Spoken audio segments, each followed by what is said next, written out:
Dr. Jubb, thank you so much for being here. You're the best. Yes, great to be with everybody today, mate. I really feel we're doing a lot of eye awareness as we put everything together. And so it's really great to be with everybody. We've really been talking a little bit about the value of uncut wood. And isn't it amazing that there's a value of something that is of itself and doesn't have to be improved, you know? But how can we improve upon this moment? It's not possible necessarily. But how can we improve upon the past? Certainly you can't. And how can you improve upon the future, which hasn't arrived? You can't. I mean, this is the value of a stone left unpolished, you know. But is there a general sort of a pattern we might ask ourselves, you know, through life's up and downs? And, you know, if eye awareness really is equal to not living for some future goal, I mean, eye awareness is not really not living for some future goal, certainly not.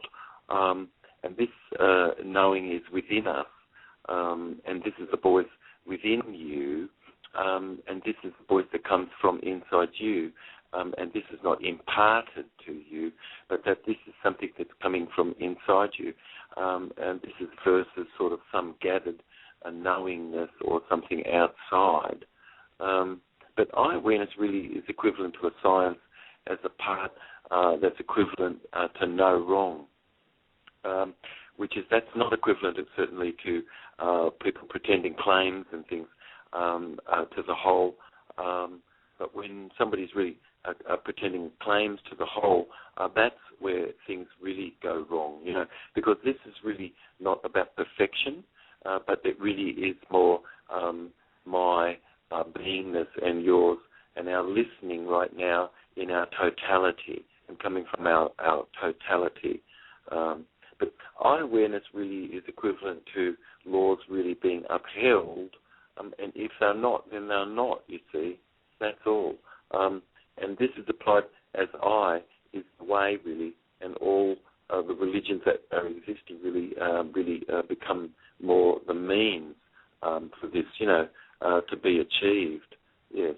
But we really need to be living very deeply and tremendously, and that's what I care about in this programming, that you're having the ability to be equivalent, of course, to this, to be very far away and very deep inside as you are listening and into this living deeply, tremendously. But we definitely should be choosing what's new, mate, definitely, and we should not be accepting anything old anymore. That's not right. And you need to use your voice. But that doesn't require any degrees, as we've talked about. It doesn't really require any steps. This really is more your beingness within yourself, and this is the quantum leap within yourself into the unknown and opening up what you have within you that you're seeking, what is unknown.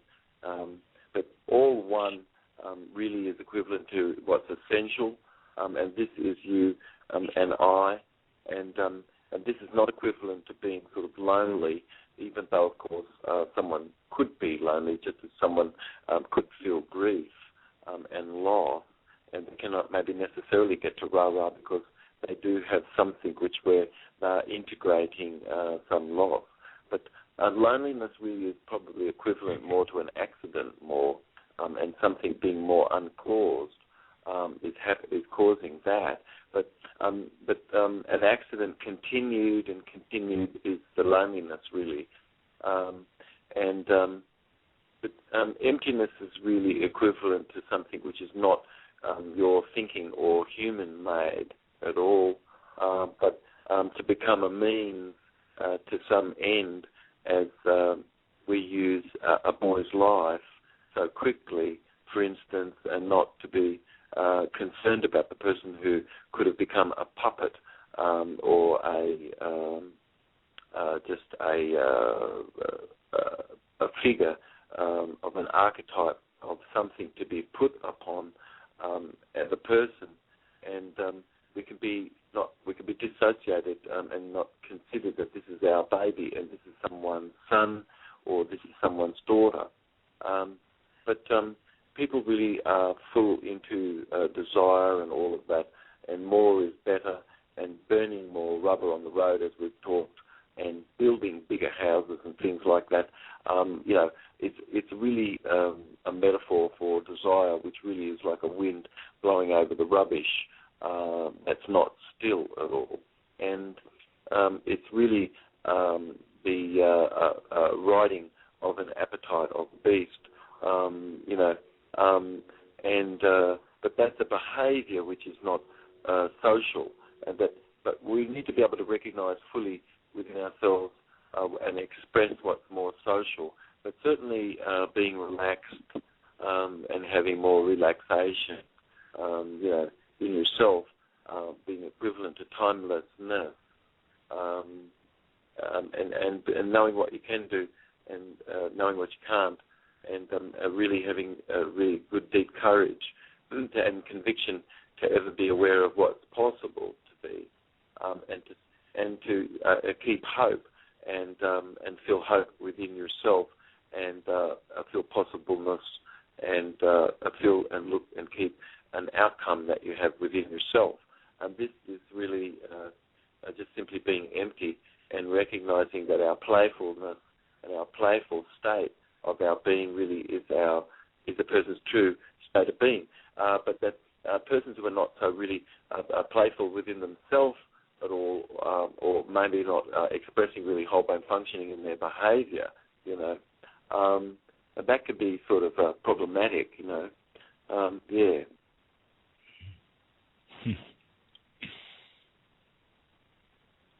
How you doing, Lucy? Are you there, mate? Yeah. Nothing really is causing anything else, you really could say this, that all really is the essence of I being self-existent. And as I, aware everything really is part of the whole, and no real individual separateness or part exists, you see. But you can really see a condition, perhaps, and we could see a condition, but that, for instance, you completely see, you complete something, for instance, before entertaining another project, so you really might start a lot of things. It's really what you're actually getting done that really counts. But events really are not caused, yet really are necessary, and a certain condition is created. But a construct really only has heuristic sort of value, more by sort of something sort of being explained, But I really is more not a linear sort of a dynamic or a straight line at all, but very much more non-linear and not square or angular, but is as energy is around us, more circular and dynamic, where the sameness really is requiring some uniqueness, and this is creation, which is not at any standstill, because you've got degrees of something which is sameness, but there's a uniqueness within this. You and I really put out what summons back, and I is more sort of cyclotronic and circular in its dynamic, and then linear thinking and straight sort of thinking and things, and square or angular sort of thinking, or narrowing down on something can be dismissing really everything, which is what the whole is of this great cosmic wheel of life. But unique linguistics and language really does reflect the origin of our culture and teachings, and certainly no uniqueness exists of this oneness of itself,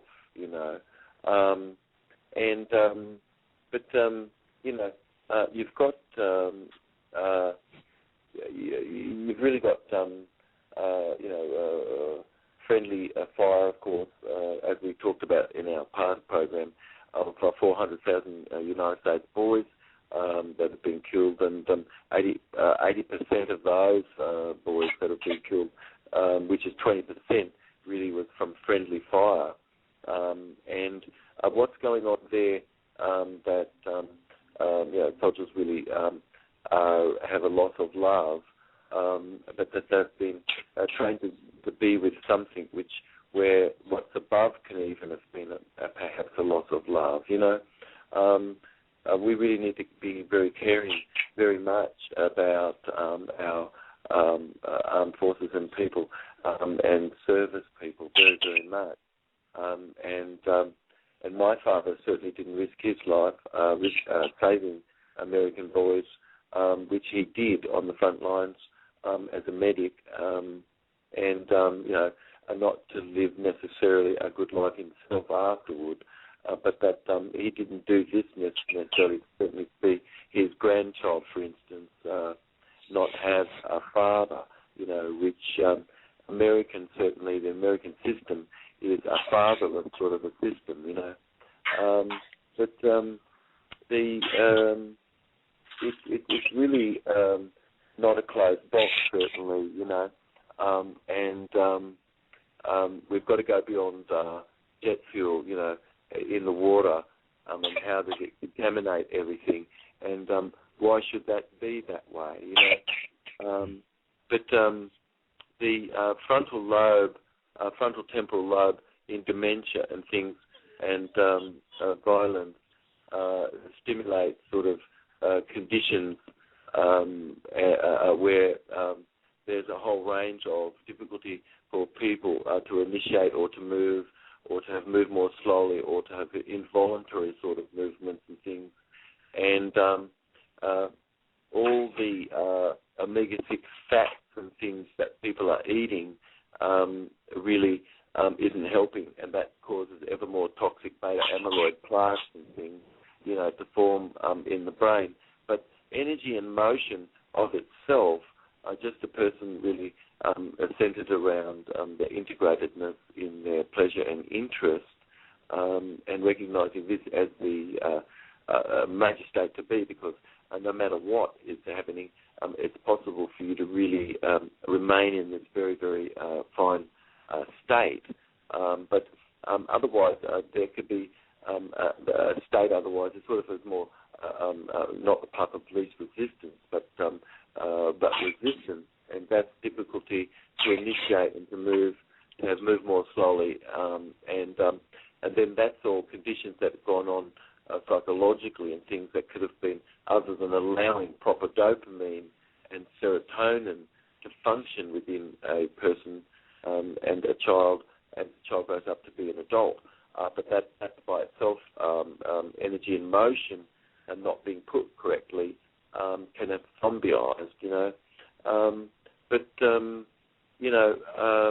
you've really got sort of the first trigger of unpleasantness, and if that was just a snake bite, I guess it's just simply a snake bite, isn't it? And that there's no interpretation of it, and we're not judging the body's reaction at all. And so bradykinin isn't released, and histamine isn't released, and inflammation and edema and those things are controlled. And the mind is something which is controlled that just by having been empty of itself. But typically, whatever it was, which was the first trigger of that unpleasantness, what we could talk about, which is the value of uncut wood, is not adding to that, which is the added reactant, and that's the second trigger. And these are what we call where people are other than able to be remained with their energy and motion in their stability. And maturity really is the ability for one to be able to manage emotion and beingness in their life, and be responsible for everybody in beingness around. But typically done what is after there could have been an initial trigger of some unpleasantness experience, was what a person's response was, which is a strategy. but how do you accept having achieved something? And some people have fear of success of itself, because then what happens after that? And then what happens if you other than get what it is that's necessary in the moment? How do you process things? This is strategy, and you have degrees of excellence. But typically done, could persons listening agree that when something was triggered for them, that they typically did that then, which was the second response, 10,000 times, over and over and over and over again, and perpetually throughout, and they can have not necessarily had the ability to have moments of their dreaming to let things go, that even their body could be healing up. But I'm really caring very much, as people are listening, that I really love you and I really care about you, and that this is a beautiful voice for you to hear inside, and that a note would really be missing if you were not here, and a colour would not be here if you were not here, and you really would be missed incredibly. And I really care very much for people out there to feel and hear this voice inside themselves, that you're really doing a good job. Thank you very much. And I really, really love you. The second trigger really being associated as this is being more either associated or dissociated, because you're associating towards something, aren't we? And you're dissociated away from other things. But in the process of you being associated toward your emptiness as I, there's not any second trigger needed of any associated or dissociated neural network. And then, but those second triggers and things that occur for people as you can get a bit of a feeling of what we're talking about here, those second triggers sort of occur without a first trigger necessarily being present, even as imaginedness could have been even the first trigger, which a lot is actually an imaginedness, which is the first trigger. And these are things which we can really recognize and clear away. But otherwise, then other triggers after that, of course, which is really the third triggers, and then that can be many, which include sort of greed, because people want to avariceously own or hold or control, or and then hate and botheredness and anger and delusion kind of tricked a person to be of putness personally. And then who's doing that actually, all of those other triggers? And then how many times can it have been done? Perhaps over 10,000 times. But the second reactions are for generally some positive adaptive reason, though secondary negative consequences often exist because our actions can be not really from an emptiness and really doing what we can to be supportive of the people that we're working with as we can. But sometimes you need to put your foot down, you know what I mean? But suffering really is felt by the body's central nervous system and hypothalamic pituitary adrenal axis. And this really is via your endocrine glands.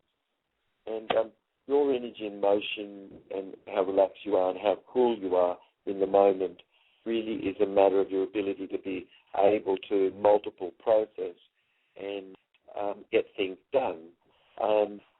But we could otherwise be in a dreamlike state, and instruments that we've put in front of us can have caused us to become zombie-eyed ourselves and held.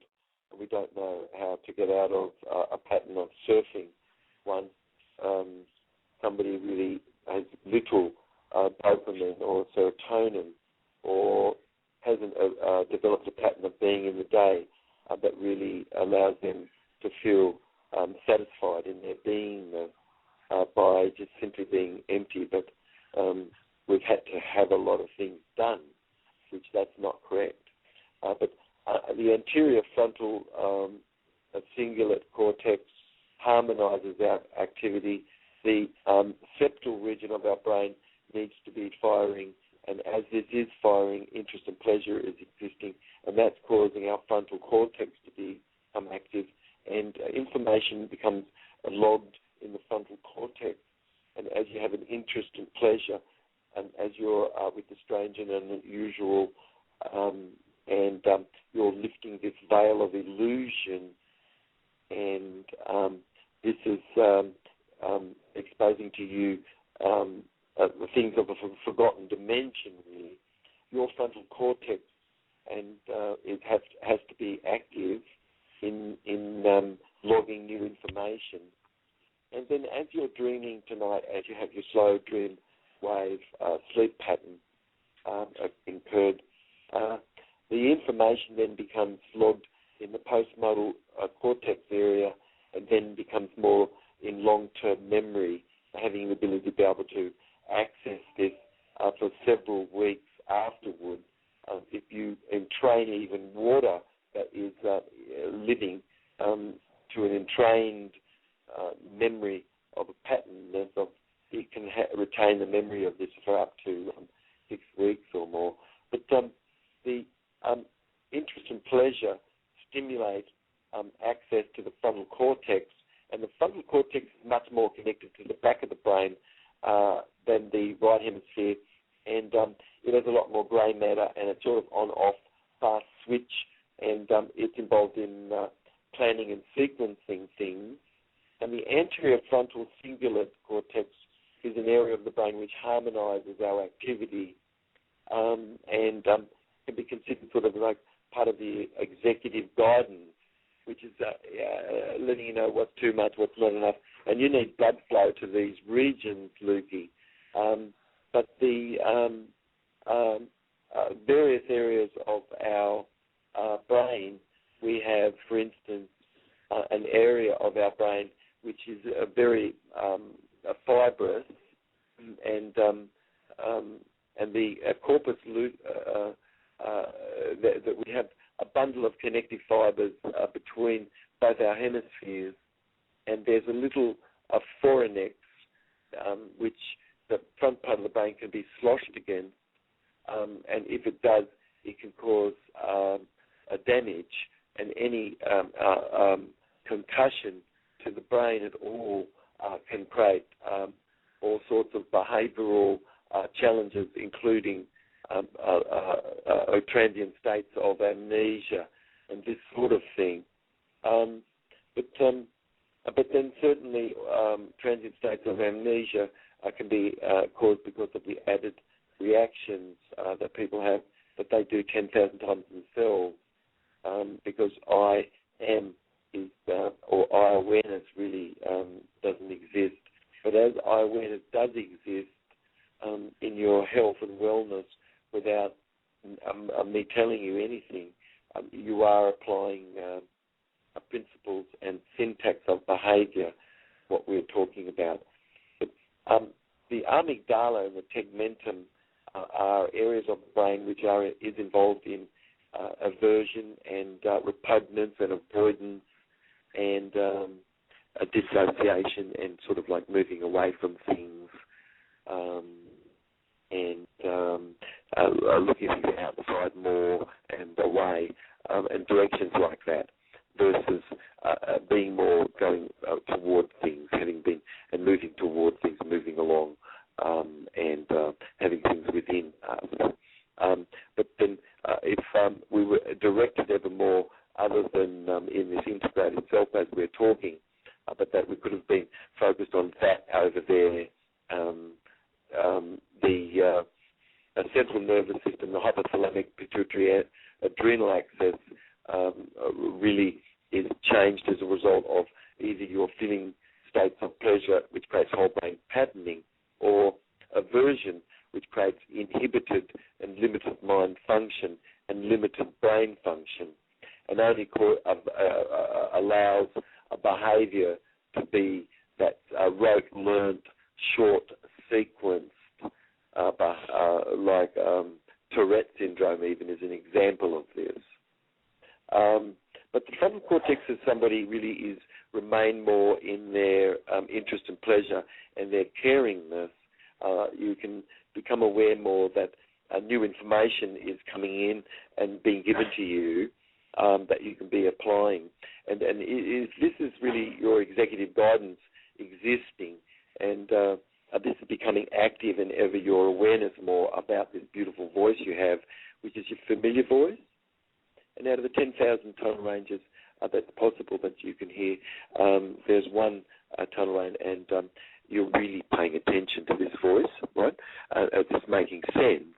And this is the voice of the face of ease, Lukey. But anterior frontal cortex, singular sort of area, and the cortex harmonizes our activity, and the insular area of our brain is another area anatomically in the brain which senses internal states and things.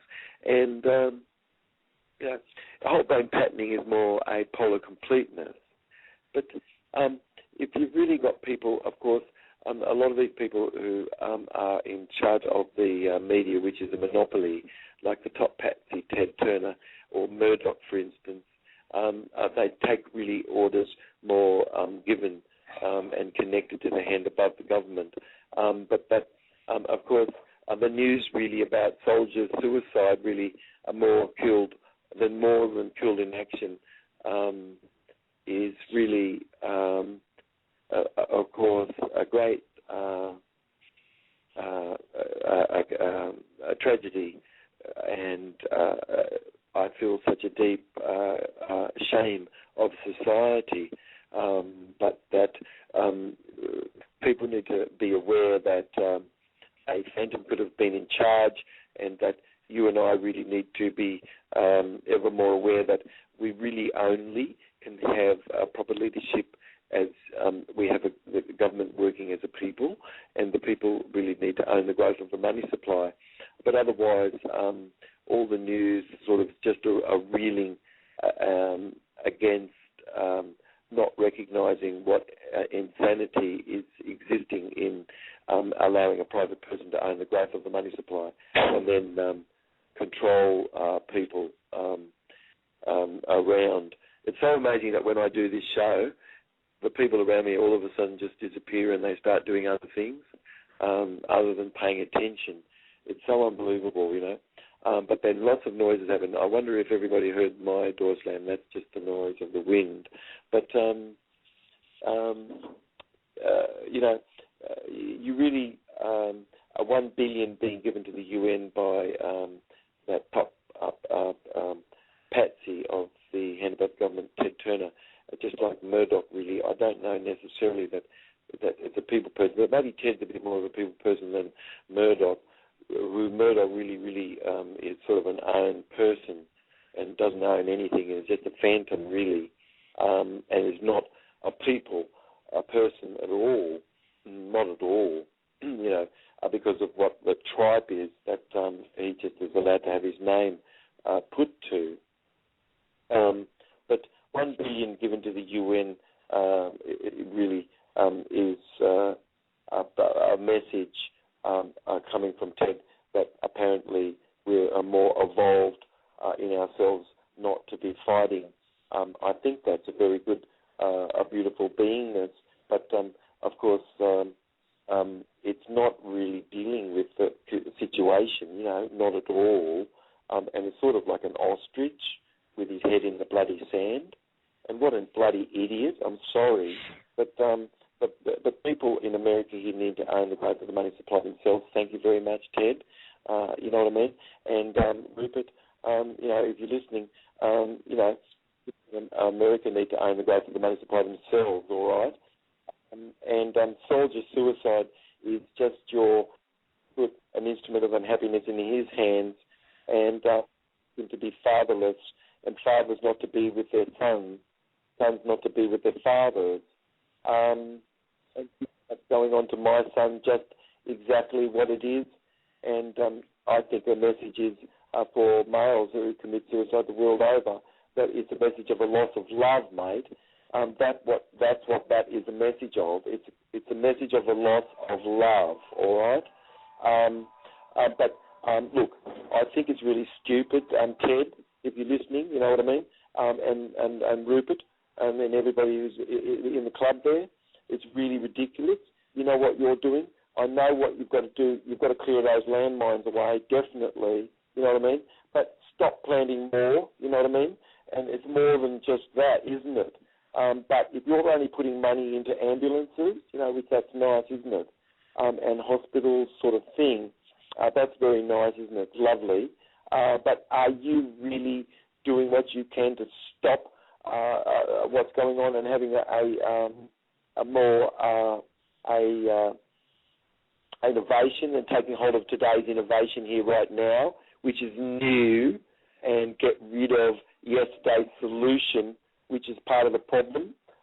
But if you're just a part of putting problems and building problems and then putting a little solution forward that runs money and things, which is just, thank you very much.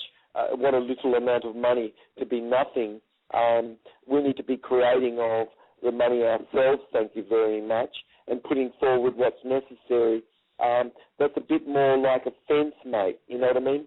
Why would you bother, mate, honestly, to just go past the point of deciding that you would put all your money and your effort into ambulances to take people away that fell at the bottom of the cliff, when you really wouldn't be giving a crap much about putting a fence and a sign up, you know what I mean? Do you think that might just sort of save a bit of money, you know what I mean? And then money wouldn't be spent, you know what I mean? You wouldn't be spending it on that, would you? And so it's really like a ostrich with its head in the sand, you know? Anyone who really is talking right now and giving money to the United Nations, but not really saying, look, people need to own the growth of the money supply. Thank you very much, Ted, and Rupert, you know what I mean?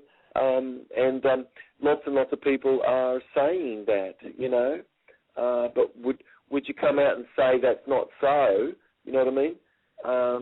I don't think so.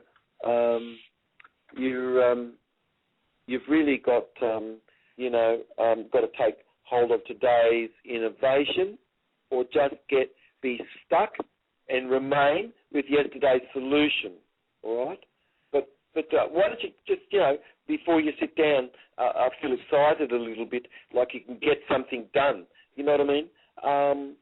Take hold really of what we're talking about here, of today's innovation. All right, if you cannot better it, then the words should be behind. I'm sorry, but that's just would have been a stuckness in yesterday's solution. All right, but why don't you start taking action a little bit more in yourself? Because, you know, it's not good enough just for you to really be all lovey-dovey in your spiritual being, but you really don't have any idea of the law. You know, the law could be deadly, and then you have no idea about nutrition, you know. That could be deadly, you know, just as we've been talking about all of this insulin growth factor and stuff like that, you know. But if brain scans of kids that are 3 years old could be applied, why not a behavioural index, which actually really is what creates wellness? I mean, if you can pick out a brain scan to find a future criminal, I mean, is that really sort of not what you're really doing? Is it not what you're doing is to find what is necessary to be healed and assisted to be changed to be whole? But if you're just got a news item like you're picking scans out, of kids that are 3 years old, and you're part of the American Association of Advanced Science, and that's being funded by Rockefeller, I wonder whether he would even care that you frame things so damn negatively for him. I don't feel that he would care for that. I personally feel that if brain scans can be done, they could be done just as everything else to assist a person to become more whole. But if you've just created a goat jumping on top of another goat, how do you stop people just not wanting to save $5 because you could really have a better light bulb which really is biologically friendly and not got lead in it or something, you know. But if you reckon that small areas of the brain, like the amygdala, which could have atrophied because of excitotoxic compounds, which is in food, like baby food, and is fed enormously to institutionalized children, but not children who have mother and father. Isn't that interesting? Institutionalized children are drugged, are pin-cushioned, just like our soldiers, which I really weep about.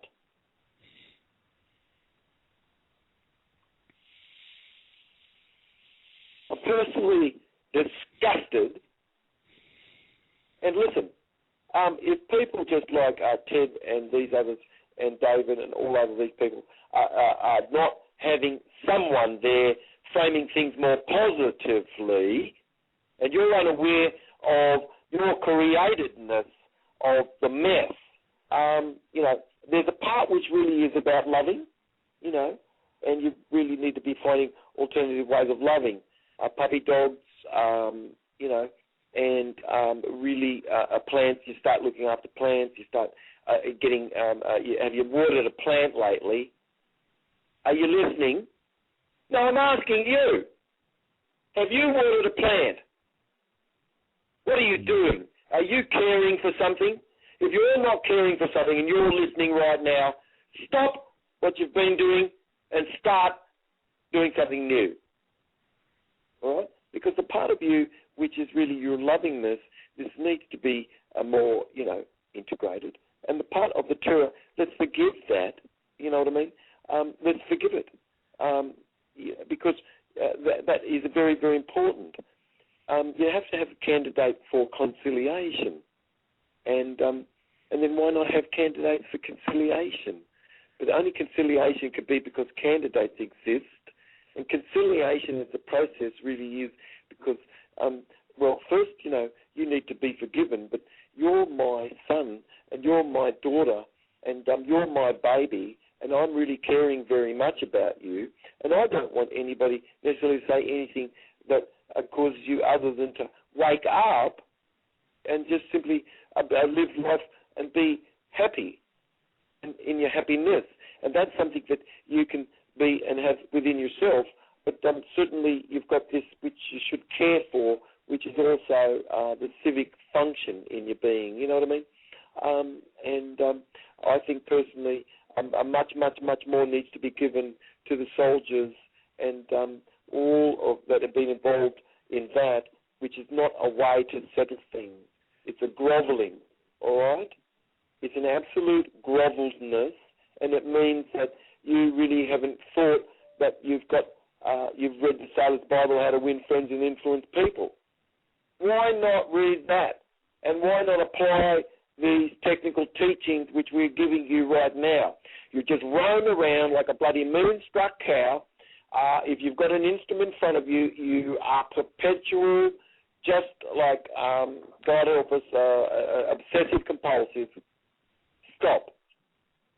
Take a breath. Relax. Don't be so grasshopperish. Jumping from here, jumping from there, jumping all over the place, God help us. This is not I-aware, all right?